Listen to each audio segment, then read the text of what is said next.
often when we've had difficult experiences, challenging experiences in relationships in the past, we can wonder why we might often keep repeating those. And words like codependency and narcissistic personalities and all of those sorts of things get thrown around, and we wonder how it is that we might get to be engaged in these kind of unhealthy, dysfunctional relationship patterns. If this has happened to you in the past, you are going to absolutely love today's conversation with my gorgeous friend and amazing healer and meditation teacher, Madeline. We're going to dive into all things spiritual as far as what's in it for us and why these things happen, unpack a whole heap more that is really going to leave you feeling completely different about everything that's happened in any dysfunctional relationships in the past. Welcome, Madeline. Hi, Peter. It's so good to be here with you. You come from a perspective that's very much in the metaphysical. For those of you, those in the audience that haven't met you before, can you just quickly introduce yourself? All of your information is below the video in your bio, but I just want you to share, I guess, how you uniquely work with clients. So I am a certified law of attraction coach. I'm actually in the process of getting my certification for spinal energetics, which for those that may not know what that is, it's essentially we're working with the nervous system, with the spine to help unwind inner tension patterns, traumas, things, experiences that happen to us throughout our life that were just beyond what we could really handle. And so it gets stored in the body, it gets stored somewhere in our field. And so ultimately with both law of attraction, spinal energetics, with the modalities of meditation, my passion, what I love, what I believe my mission in this life is to help people is to unwind the places within us that get stuck, that get a little bit disconnected or distorted or are in pain, as it relates to the true self and our highest potential for living, our most blessed, flourished, nourishing, most abundant life. That's what I fundamentally believe is given to all of us. It's that God-given, source-given life blueprint, true divine blueprint for all of us. But we can get disconnected from that because of different traumas and the negative beliefs and feelings that come from that we can accumulate along the way. And so fundamentally, what I love to do is help people unwind all the stuff that's not them.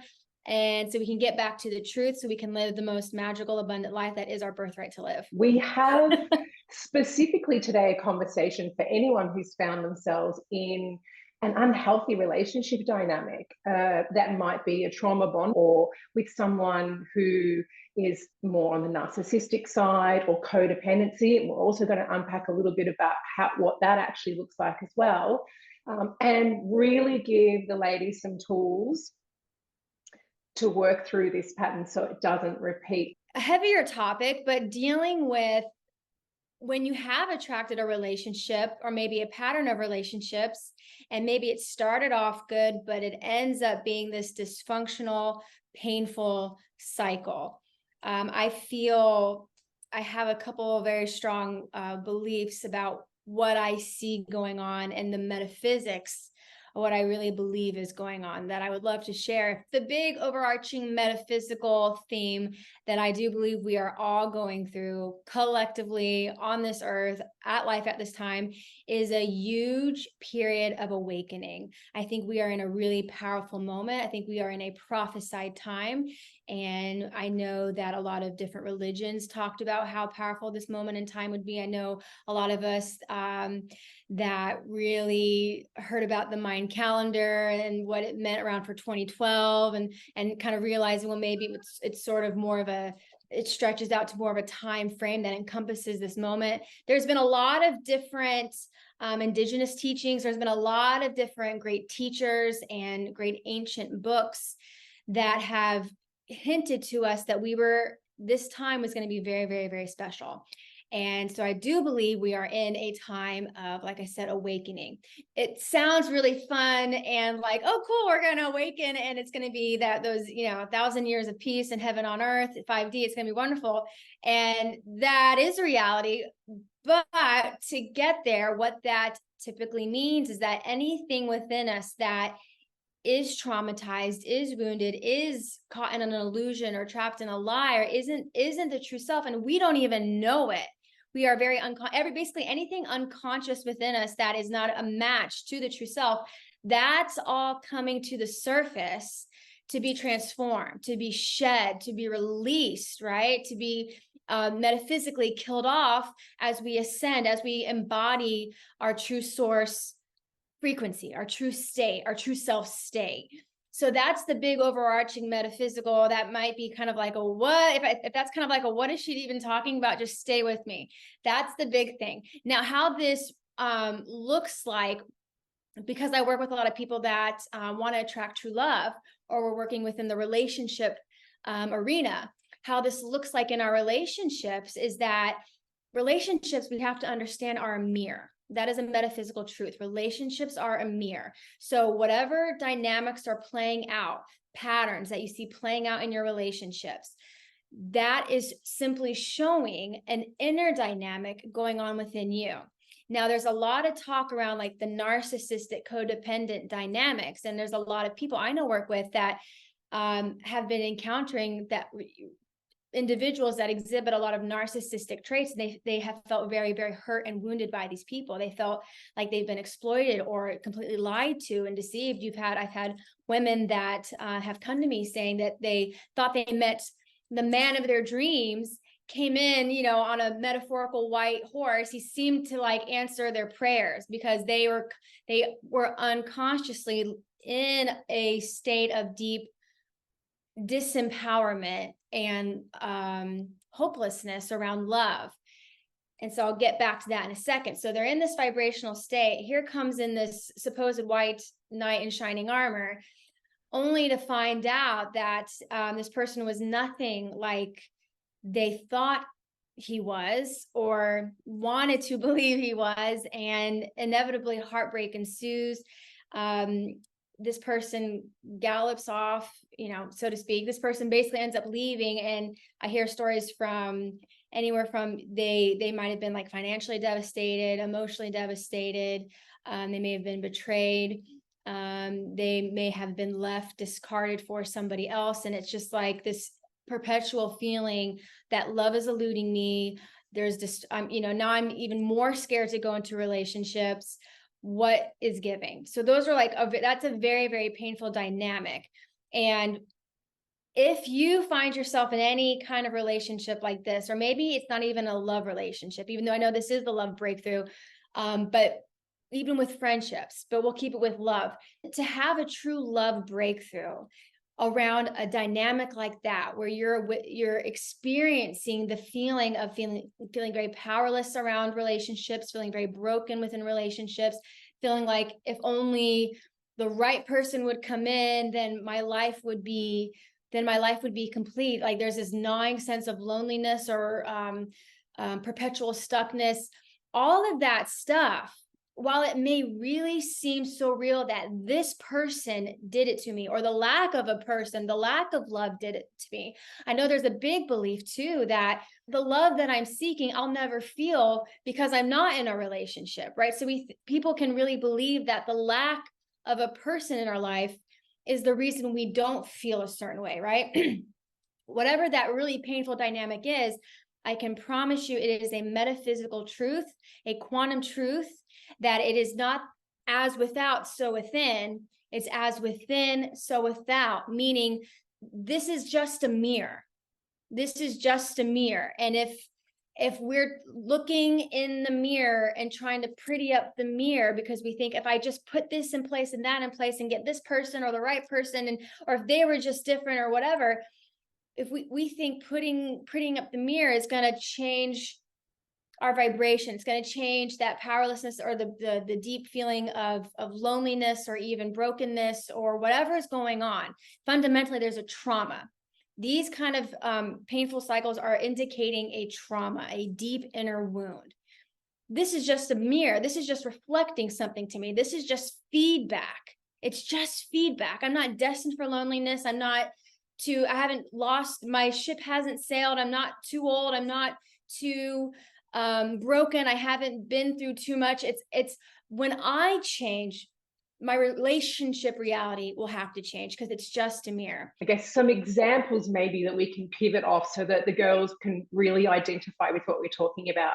And you may have noticed with a friend or a family member that's in a dysfunctional relationship, and there may be behaviors happening in that relationship, and you think to yourself, why on earth is she tolerating that? Why is she putting up with that, right? And what I've noticed, it can be things like, you know, a partner that speaks really harshly to them.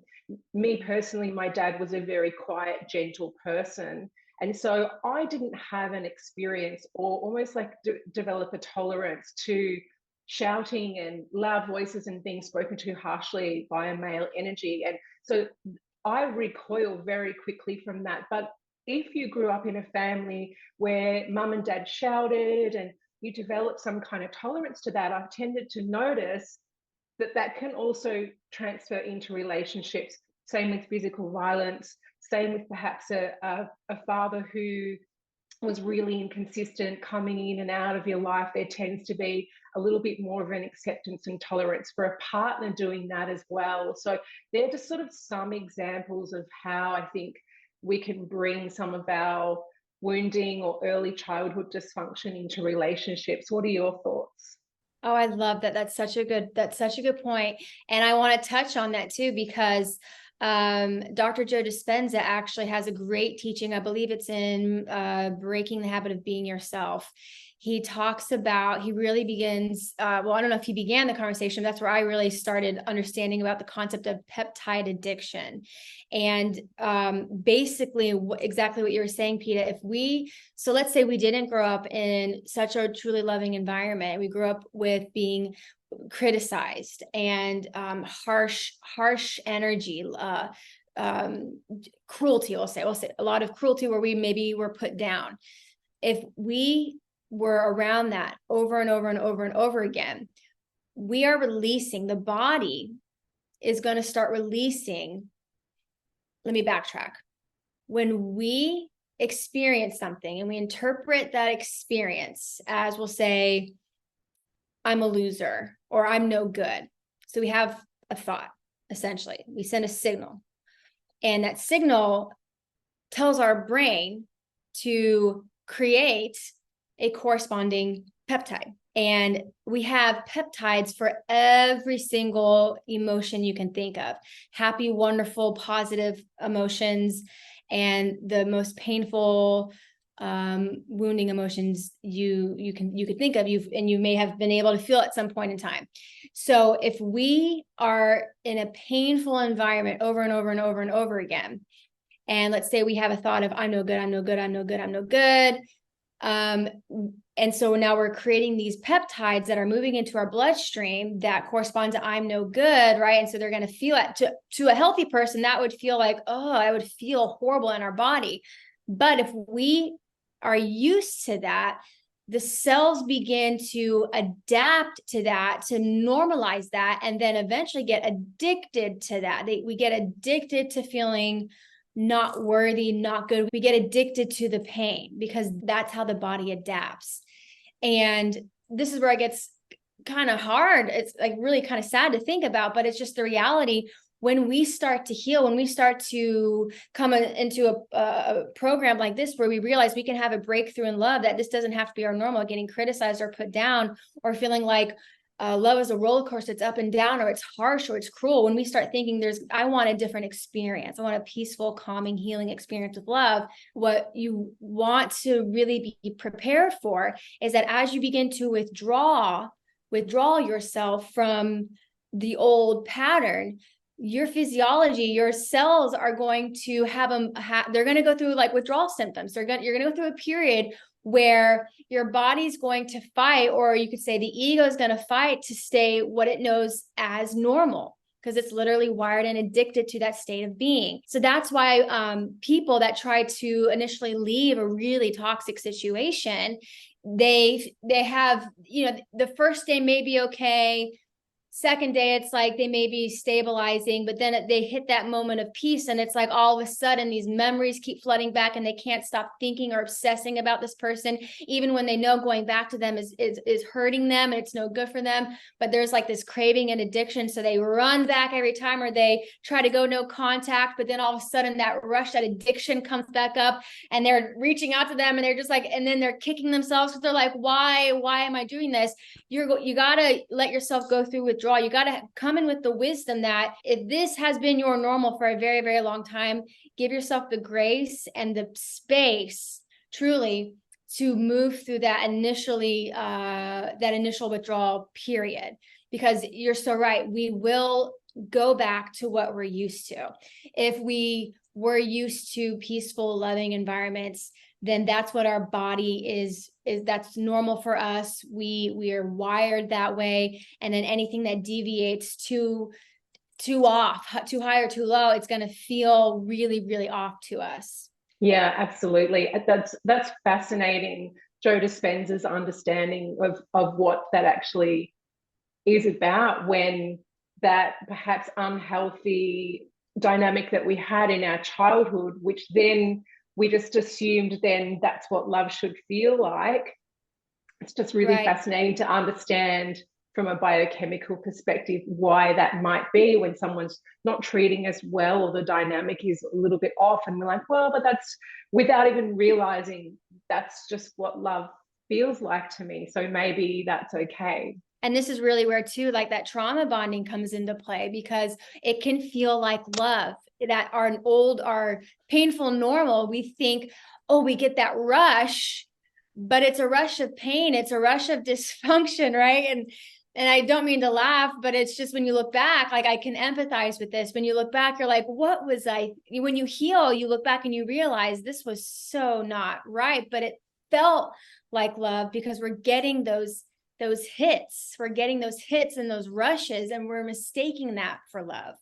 But that's not love. Love is not a series of hits. Love is not something that comes in doses, right? Love is something that is very steady. It's peace-giving, it's life-giving. It's a very different feeling from a trauma bond. But when you realize that there's an emotional, mental, spiritual, energetic thing going on, and a physiological addiction going on, then you can really, I think you have more compassion on yourself, because you're really understanding what you are now facing when it comes to making a huge positive change in your love life. Most of us really don't recognize at all when we are entering into a trauma bond, or the source of the attraction and the chemistry is coming from an unhealthy place. By the time we actually do realize that's happening, or we realize that we could potentially have that with someone new, we're already 50% of the way there to healing it, right? Let's unpack a little bit more, though, for the ladies. What is a trauma bond? How we identify it? What are some of the signs that this might be not a healthy connection with someone we're forming? Right. Well, so ultimately, a trauma bond is when you're in a relationship with someone, and the relationship with that person is essentially a regurgitation of your traumas, right? So it's like what we spoke about with what we've made normal, and what we've what our body has become accustomed to and is actually addicted to, right? If we need those painful, if our body feels like it needs those painful peptides and those painful feelings, then we're actually going to seek that out. Because on some level, we believe we need that hit. We need that trauma. We need that pain to feel normal. And so we meet that person that's going to be the drug dealer, so to speak, that trauma peptide dealer. And we meet them, and chemistry, we have this, it just feels like sparks are flying, and I'm getting that rush, and it feels so great. But it's not love that we're feeling. It's that trauma bonding. It's that rush. It's that high. It's that painful trauma addiction, if you will, that's being soothed. That's being, you're getting that cascade of old familiar feelings. So, but that's going to feel really good, and that's going to feel like love. On an energetic level, essentially what and this is really the root. This is how I believe, this is the only way I've ever known to help break myself out of any kind of dysfunctional relationship and to heal my traumas. Because when we heal the traumas, when we heal the root, when we heal the very thing within us that is basically the other side of, if you think of yourself as that magnet, right? You are one side of the magnet, whatever within you is going to be pulling in its match. If we can dissolve, if we can locate the traumas, the energy of the trauma living within us, and basically dissolve it, unwind it, get it out of the system, we're no longer going to be finding ourselves drawn to or drawing in the match to our trauma. Does that make sense so far? I just want to clarify as well that that's different from getting over a toxic ex, right? That's different, because we can be over someone and say, oh, you know, that was awful. He was awful. I'm so glad I'm over him. But it doesn't necessarily mean we've healed this, right? Right. Yeah. Really good point. Really, really good point. Yeah. Because we have to, if we don't heal the trauma, the root, we're going to perpetuate the cycle. Right. So it's like, it's because remember, it's not, I want to be careful when I say this, because you don't want to be around people that are hurting you in any sort of way. Right. So that you do want to separate yourself from dysfunctional relationships. You create space, go no contact, do get away, but understand that if you don't, like Pete, exactly like you said, if you're not also asking yourself, what within me drew this into my reality? Like what within me felt so drawn to this? What within me was blindsided or did not even recognize the red flags that may have been super obvious to others? Because a lot of the times too, if we ask our friends or we ask like wise counsel around us, they'll probably pick up on things and we'll brush it off. We'll be like, oh no, they just don't understand. They don't see what I see. And then eventually find out, no, they saw, I didn't see. Anyway, so yes, if we don't, and it's a really humbling experience to realize that it's really much more about me than it is about them. Because again, relationships are just a mirror into myself. And if I'm finding myself being drawn or having a huge reaction to certain people, we'll say certain people, definitely certain dynamics, what within me is creating this, right? What within me is creating this? When you can get to the root, when you can figure out what traumas are being activated, what traumas within me are at play, what deep wounds within me, which are usually around feeling powerless, feeling like there's usually a lot of like rescue fantasies. I need someone to come and give me that love. I need someone to take the loneliness from me. I need someone so I can feel normal. I can feel like I don't like being single, or I don't, whatever is going on. If there's any part of us that's really disconnected from our own empowerment, our own source of validation, acceptance, love, peace, security, freedom, I would consider that a trauma, because it's not truth, right? Everything that ultimately we're seeking is something that is something within us. When we embody the love, when we embody the empowerment, when we know that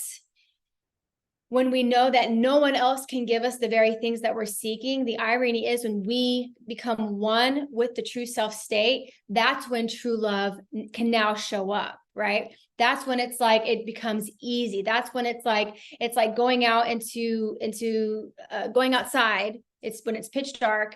And at first it's like your eyes are still adjusting to the stars. You don't really see a whole lot of stars. So you think, oh, there must not be stars out. But if you just wait a little bit, you start adjusting to the night sky, boom, all of a sudden you start seeing more and more and more stars come out. That's like your vibration. When you come back to healing, when you come back to that place from deep empowerment, knowing that you're safe, knowing that everything you want and desire is here in abundance for you. And the only thing that's really missing is your own connection to it within yourself. When you can come back to that deep place of empowerment, safety, security, love within you, then it's like all of a sudden the stars come out and you're like, whoa. And you have really it can be a slow build too. So it's not like all of a sudden all these incredible like people or men come out and it's like amazing man like the next day, which I don't write that off, because I've seen crazy things happen. Let's leave it at that. But what usually happens is you start to feel better, you start to think better, operate better, move a little bit differently. More and more people you notice are drawn to you or are wanting to be around you. Different opportunities present themselves. You're kind of syncing up differently with people, and then like your network's growing, and then it's like everything just starts to build and it becomes really, really abundant. And now it's because your vibration is in abundance. I think I may have gotten a little bit off track, but the point is that it's really not about the other person. They are a reflection. And when you just remember that, that's really the biggest key to break through in love. Remember that people are reflecting. Relationships are there to reflect an inner dynamic within you. And when you return to that deep place of connection and power and joy and solidity and truth, right? Because sometimes we have illusions about love too that will be eventually busted. So we come back to truth. When we just come back to the true self state, which is what releasing trauma is about, essentially, then love gets really, really fun. It really does. It gets easy. It really does. It's something that just feels very effortless and natural and not like a struggle and not like, it's like a whole new dimension is the best way I can put it. This is obviously resonating so much with all the girls that are listening. And I think we're very fortunate. This community has really done a lot of self-work. And so most of them are actually at that state where they're aware, I've had this pattern, they're aware of a situation, they're perhaps even aware of the source of that dynamic now. The sticky part, or the part that can be a little bit harder then to move to, is, okay, so what are the next steps? Like, how do I'm aware that this is the source of this, and that these are the types that I've been attracting, and this is the dynamic. Now, how do I shift it? Right. So yes, great question. How do you go on the right track, right? So you kind of understand what's going on and you understand it's an inner game. Now, what do I do? So here's where I always say information is not the same as transformation. But you got to take it from, because here's the thing, trauma is not logical. Trauma is not rational. And so in my experience, if you are not getting into the limbic system, if you're not getting deep into the subconscious, i.e., if you're really not going into meditation, because you have to get into a very relaxed space, you have to get out of that beta brainwave state to begin accessing the deeper recesses of the subconscious. That is where the traumas are stored. It's not a rational thing. If we're trying to think our way out of trauma, we're playing, it's like mind trying to change the mind. We want to think quantum. We want to think going deeper into our being.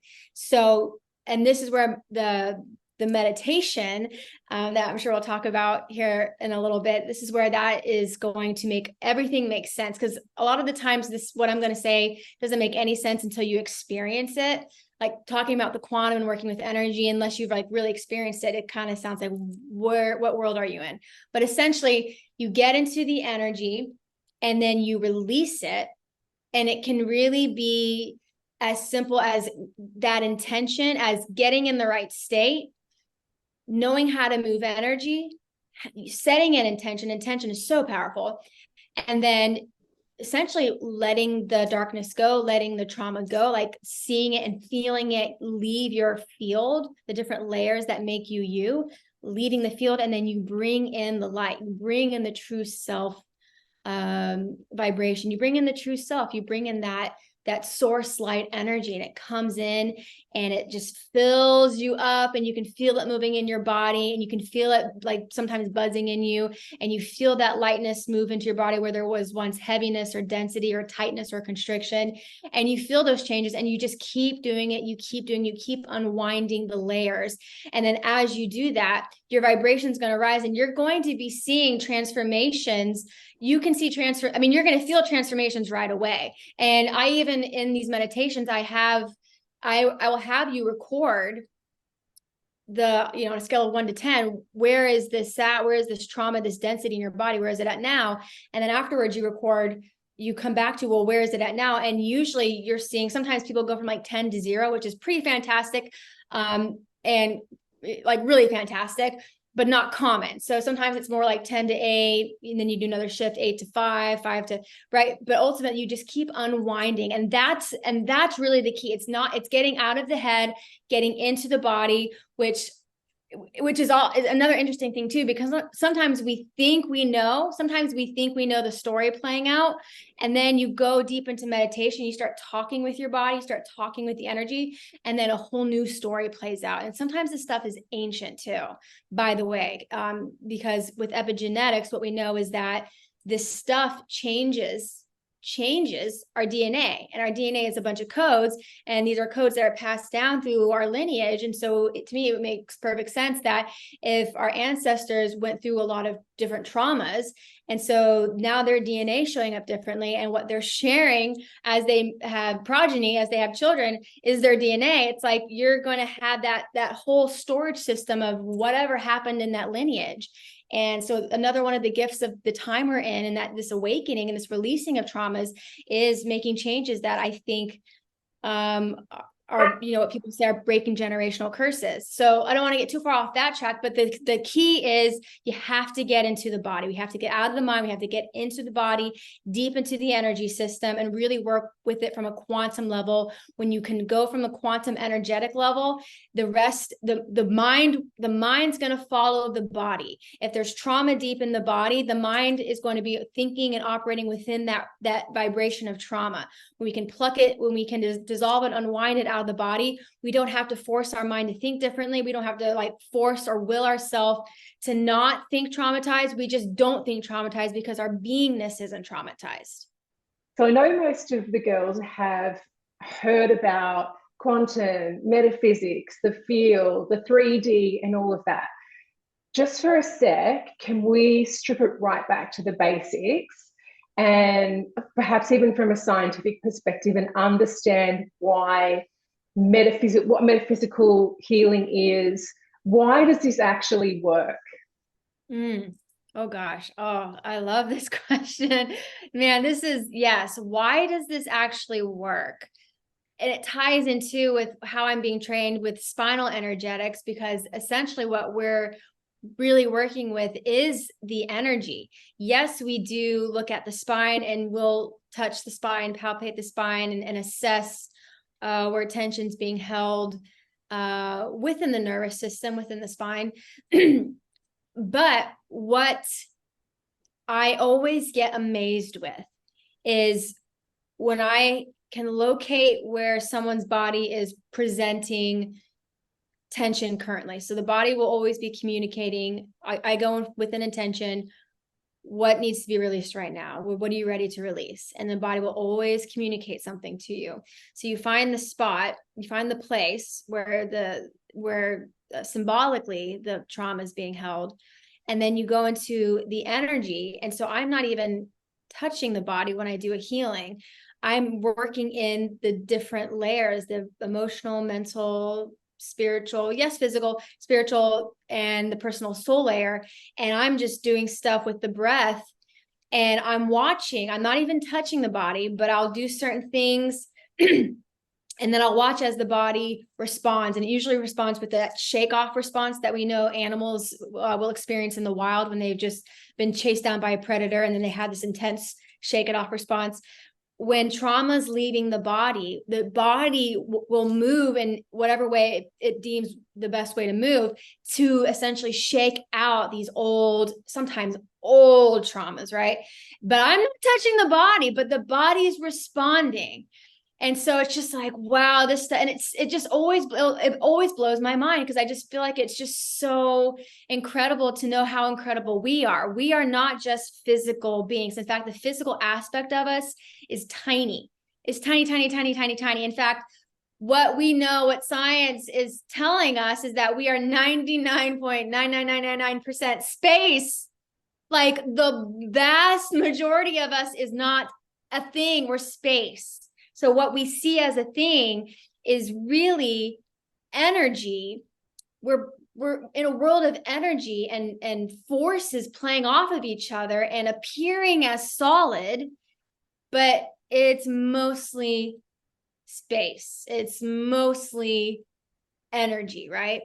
So it would make sense to me that if you actually want to make the biggest impact, you're going to want to work with your energy, because that's the bulk of who you are. And that's really where things start from. Things start from the energetic, and they condense into the physical. I know there's even Carolean photography. I'm not sure I'm saying that right, but there's a photography where you can basically take a picture of someone's aura, and you can see what some people can assess what may be coming into the body based on what's presenting in the aura, maybe some places of density, darkness, whatever. Energy is where, if you can get really good at working with your energy and sensing what's going on in your energy before it materializes, you can pull out, you don't have to go through things that would include a level of suffering. We don't have to go through that. We have intuitive senses, which may seem like incredible. Maybe not. Maybe everybody here is pretty like, yeah, we're intuitive beings. Like, we were given these intuitive gifts because they're an important part of how we function well and survive, and can really discern things and walk with wisdom. And ultimately, we want to mature in our intuitive abilities, because we're mostly energy, right? And so that's why energy is where it's at. It's the bulk of who you really are. You are this energetic field interacting with other fields of energy, and how these energies are moving and playing out. Whatever's going on in the energy is what we're going to eventually see in the physical. If you work with the energy, you're working with the root. You don't have to then, what Joe Dispenza says, you don't have to be matter trying to change matter, which is extremely tedious. It takes forever. It's like, again, it's the difference between trying to reprogram a traumatized mind to think as if it's not traumatized, which is like probably a nearly impossible thing to do. Instead, you actually just pull out the trauma, from the energy field, from the body, so to speak. And then the mind, which is going to be following the body and following the energy, how the energy is actually working. The mind's not going to think traumatized, because the trauma is not even there. It's going to naturally rewire itself. So it's the difference between pushing from matter to going into the most powerful aspect of you and making almost instant changes. It's the only way to do it, in my opinion. Many women watching are going to be identifying as sensitive, intuitive, or evolving in the way that they're using their intuitive powers. One of the things that's always fascinated me, though, and I know this probably links back to what we talked about earlier, is if we can get an intuitive sense about somebody, when there's a really nice, decent, quality, stable, secure, beautiful, healthy man available for us that is perhaps giving off a really beautiful, grounded, safe, gorgeous aura, why is it that we're not necessarily taking advantage of that, or feeling as connected to that person as what, and oftentimes we even we're like, I want to like him, I really want to like him. Right. So why is it, so if I'm hearing the question correctly, so here's where I come from. You really need a couple pillars. You really need a couple things in place to really create a very passionate, fulfilling, but healthy, stable union. And so the first thing is there needs to be that resonance, that deep friendship, a bond based in trust, respect, authenticity, truth. That needs to be there. So that real true friendship.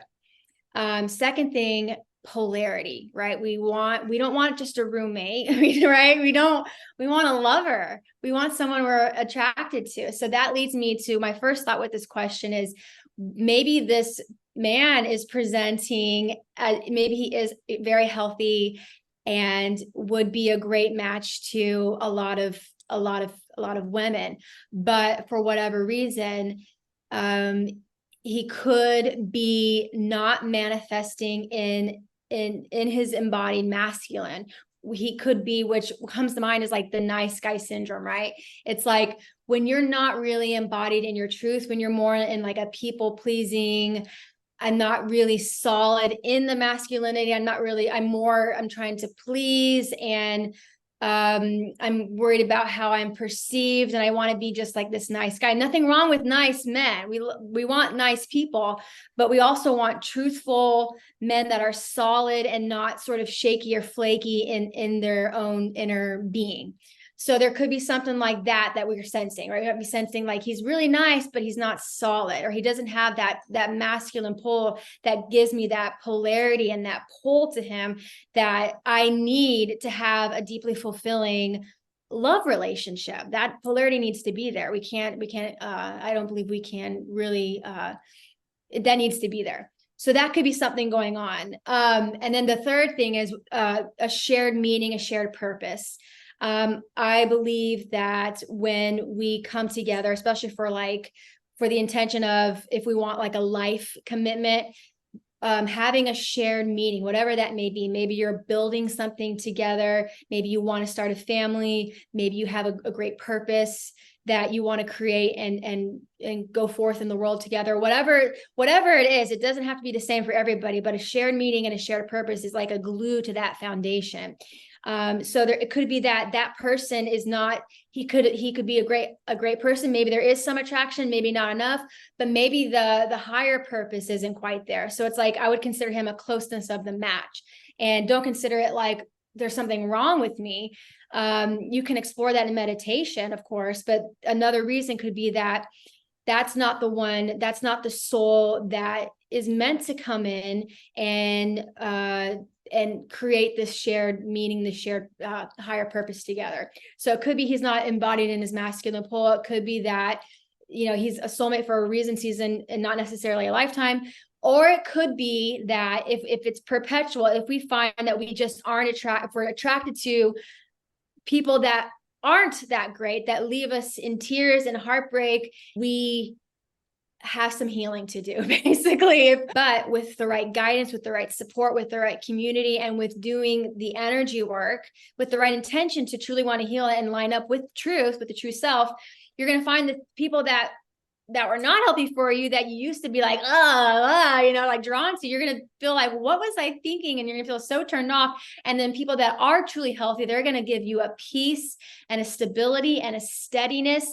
And thank you for that really thorough explanation. And I particularly love the idea of this polarity, right? Because the polarity is just not about one person, it's about two. And it's interesting, I've often or commonly noticed some women who are in a relationship or dating men like this, feeling themselves almost testing him or being a little bit nasty to him, or not bringing their best self to that relationship, almost to like see, how far can I push this man? Is he actually going to hold his polarity? Is he going to hold his masculine next, against me? I almost need him to be really boundaried and tell me when I'm not okay. And in understanding that, it's because we ultimately need to feel safe in his masculine. And if, he's going to be, yes, darling, and let us get away with our worst behavior, there's not really that trust that I'm completely safe with this man. I always have to be the one that's kind of in control of the relationship, right? So is there anything else? Do you feel like when we do this deep metaphysical healing, that we arrive in a place where we're grounded more in our side of the polarity? So with women, if there is not a competent masculine force in her life, if she's got nothing around her to protect her, and she knows it, if she knows it's all on her, nature is going to have it that she's going to be pushed into her masculine because she has to survive. And conversely, like with men, if they have been very enabled, or almost, what's the right word? If they, oppressed came to my mind, but that's not the right word, but baby, that's probably a better word. If men haven't been pushed, if they've been coddled, babied, enabled, and basically have been given to, and we're not pushed guided, pushed into to become a solid masculine, embodied masculine within his own right. Go out and forge your way, my son, right? If they've been coddled, you're pushing that man into his feminine.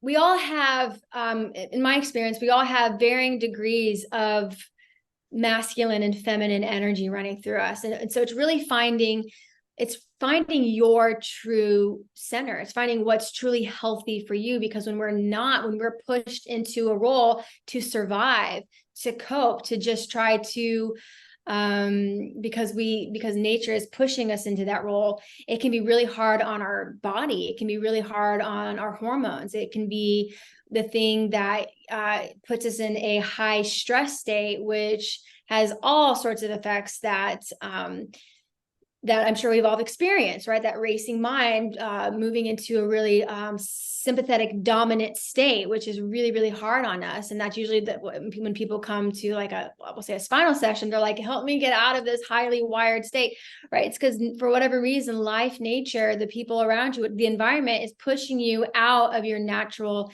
center. Now it's okay, right? It's okay. It's not like a bad thing if you go to work or you're in your business and you're more in one of your energies, and then you come back home and you kind of resettle. It's okay to sort of have a bit of that swing. That's pretty normal. But if we are if we are consistently, chronically out of so to answer your question, yes, healing is going to help you come back to the true self state.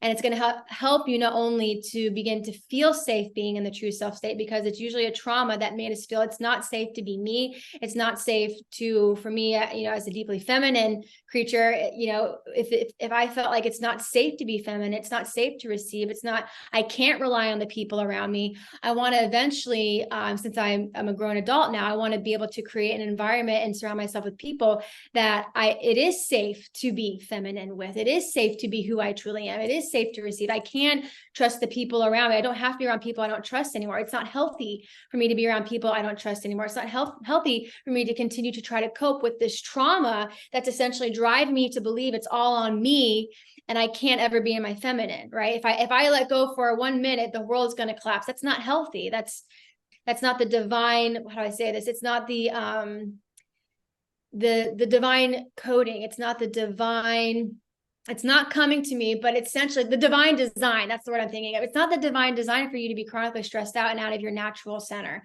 So as you heal, as you release the traumas, as you begin to create a life that reflects what you really want, need, and desire, you get really honest with yourself about who you are and what feels good for you, what feels right and natural and healthy for you. And as you begin to create that, I know you can create that, you're going to find yourself moving into a polarity, your natural polarity, which is going to make you this really just powerful magnet. You will see as you heal and you just come back to who you truly are. And your nature, like that play. For me, it's like I know I'm coming back to true health because my playful nature comes out. This easiness comes out in me. And I feel like I can feel my aura getting really big. And I see people, I know when my energy is like in a vibrant state because people respond to me very differently, and it can happen pretty quickly. So yes, your magnetism, it will all change as you heal. So the beautiful quantum releasing meditation that you're going to be sharing with everyone, links are below, by the way, but stick with us for a minute.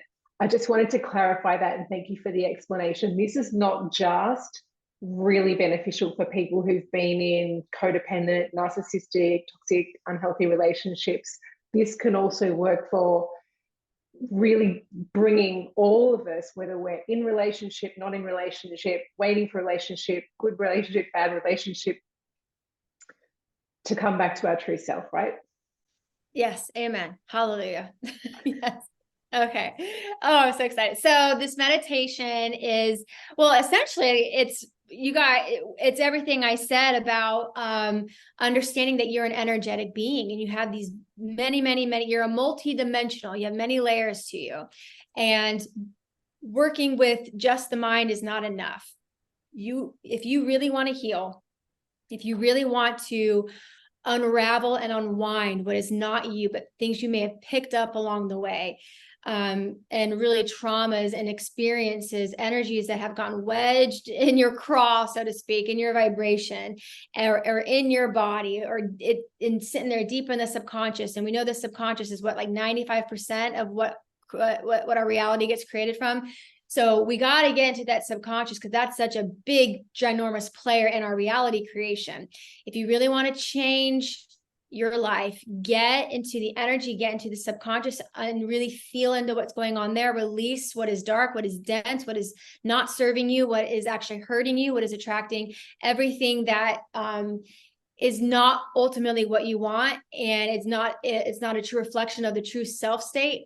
You release all that, you bring in the light, you bring in the real you bring in that power, you bring in that love, you bring in that security, that safety, your true essence. You let it all in, and you let it be there, and you let it just permeate every cell, every layer of your being. And that's going to do the magic for you. That's when it's like, instead of feeling like you have to make stuff happen, things are happening. That's when life gets magical, because then the bulk of who you are is aligned with the truth of who you are.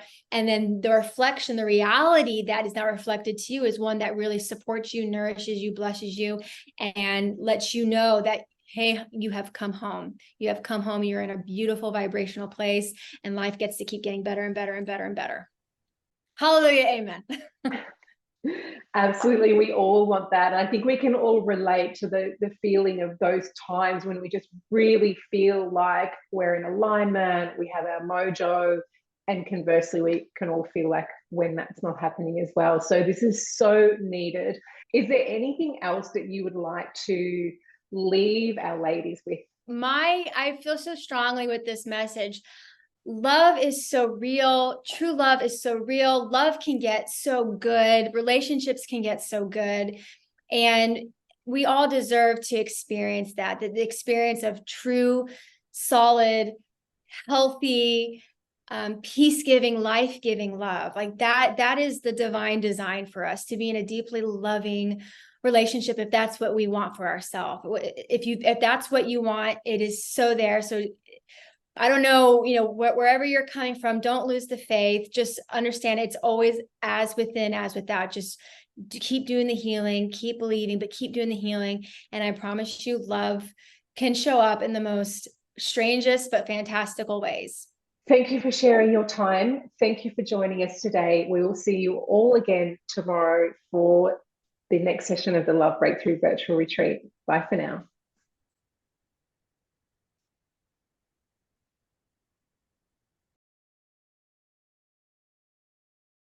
Ooh.